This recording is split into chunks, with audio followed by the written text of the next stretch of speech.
You granted an interview with this magazine in late '91, and he has not seen an interview with you in the mass media since that time. Is that the part of the band? Does that owe to the band's policy in regards to promotion, or is that you just don't like to grant interviews? Or we did a lot of interviews in the first couple of years we were a band, lots and lots and lots, and I've done a couple, for Musician magazine.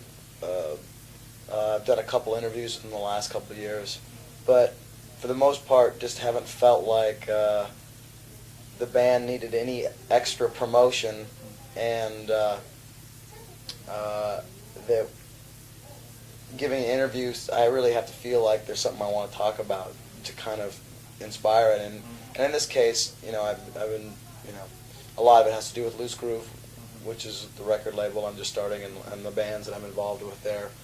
So that's a big factor, and I do feel a certain obligation to get some information out about what's going on in the band, but it's just sort of periodic, and it doesn't happen very often. So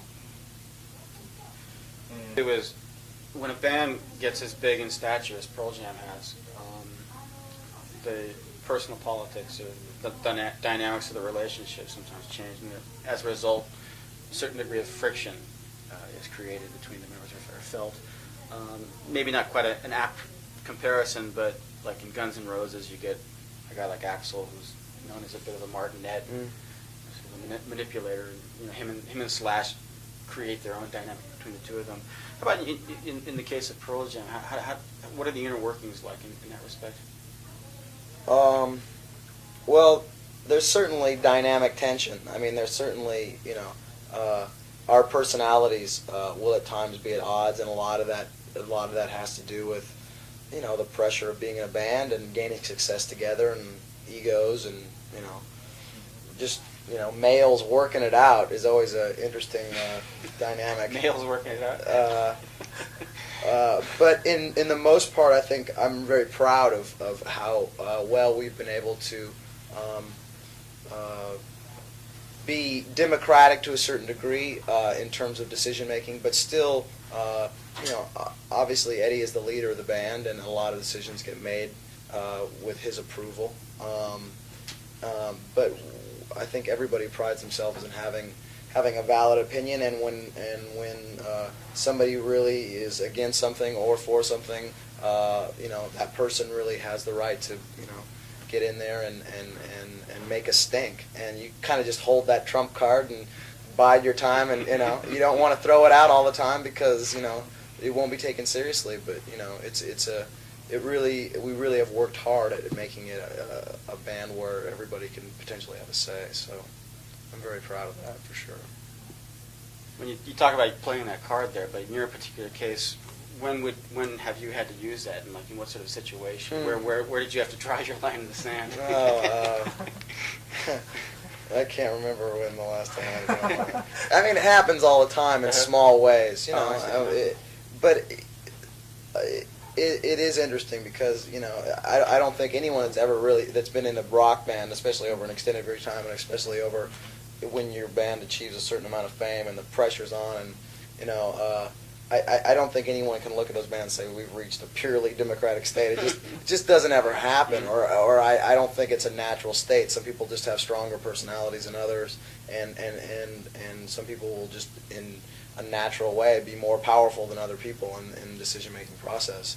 And a lot of being in a band is, one, coming to grips with that, and then two, trying as hard as you can to not let that dictate the way things run. And it's finding that balance between knowing your role in the band, which is it's very much come to that, where you really can see individuals and what strengths they bring to the table, and people discovering those strengths themselves and knowing when to kind of that's what I mean by playing your card. You have these you have opportunities to sort of flex yourself or whatever, express yourself in the band, and you just have to bide your time. And over a long period of time, things change. Relationships change. The way people are perceived in the band change. So it's what happens today is not always what's always going to be, and you have that to sort of think about too. So there's lots of interesting dynamics that go in a band, and it's fascinating. It's one of the things I love about being in a band is understanding, you know, how people have to work it out, and especially in bands where in business and stuff like that, everything's usually very drawn out. This is your boss, and this is your, you know, this person works for you, and such and such. And in bands, there are no rules like that, so it's so much more of a dance and trying to figure out what is really, you know, how it's really supposed to work. And since there are no rules, it can be anything. So it's a unique sort of experiment to kind of see how it all works. Like a basketball team. It's like a basketball team, but then again, there's no head coach either. So it's a basketball team that's trying to, you know, make the substitutions when they need to make the substitutions, figuring out who needs to play center, who needs to play point guard, and that's a difficult, you know, that's a difficult proposition. What was your position beyond in the Pearl Jam basketball team? I don't know. Self-proclaimed position? You know, my position I'd claim would probably be the exact opposite that everyone else in their band is. I don't know. No, I don't know. I don't know what I'd play. I think I probably am a guard. A guard. Yeah. Those of us who are viewing the band from the outside sort of notice a stark contrast between, say, you and Eddie.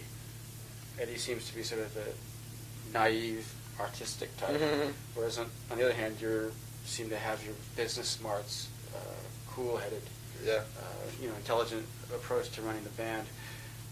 For those of us on the outside, sort of imagine a scenario where you are constantly having to take Eddie to the side, saying, you know, guy, what's your problem? Why are you so shaken up? You know, why are things so tough on you? Is that actually what happens? Do you have to sort of?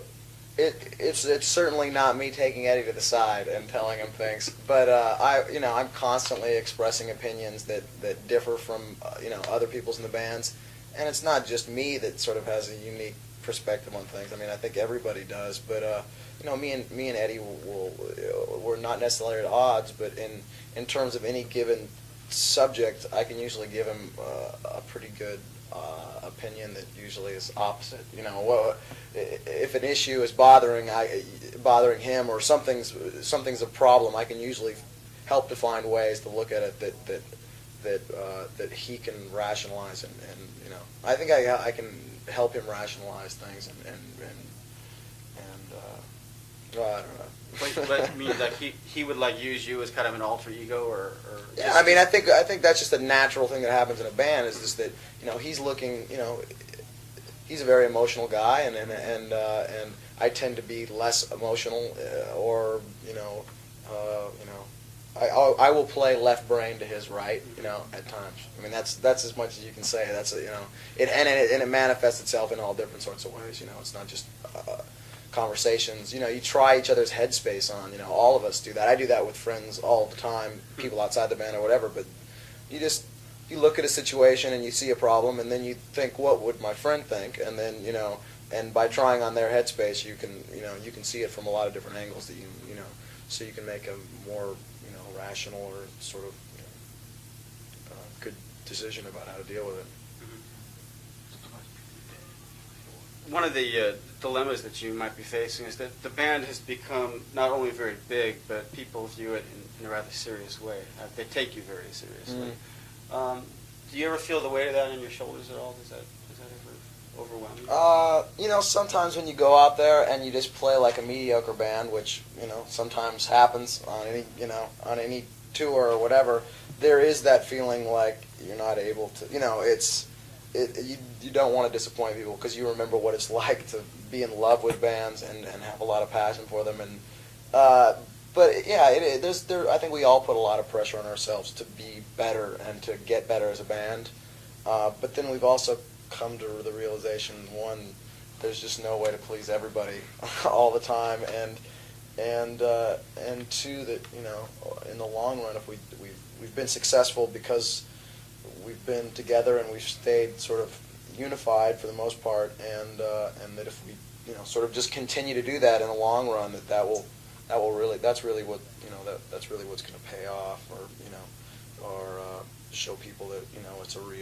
was a real serious thing, and we take this thing seriously. So we definitely do take the band seriously, and I think that we look at the success that we've had as a result, a certain degree of friction is created between the members, or felt. Maybe not quite an apt comparison, but like in Guns N' Roses, you get a guy like Axl, who's known as a bit of a martinet, sort of a manipulator. You know, him and Slash create their own dynamic between the two of them.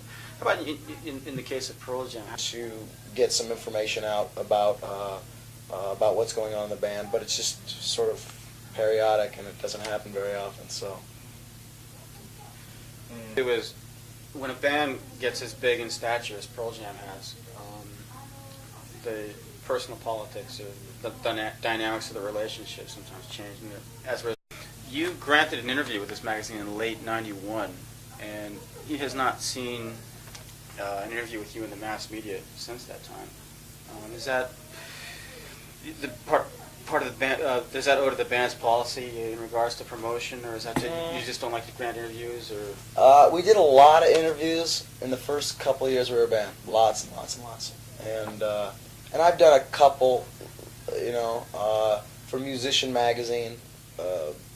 I've done a couple interviews in the last couple of years, but for the most part, just haven't felt like the band needed any extra promotion, and that giving interviews, I really have to feel like there's something I want to talk about to kind of inspire it. And in this case, I've been, a lot of it has to do with Loose Groove, which is the record label I'm just starting, and the bands that I'm involved with there. So that's a big factor, and I do feel a certain obligation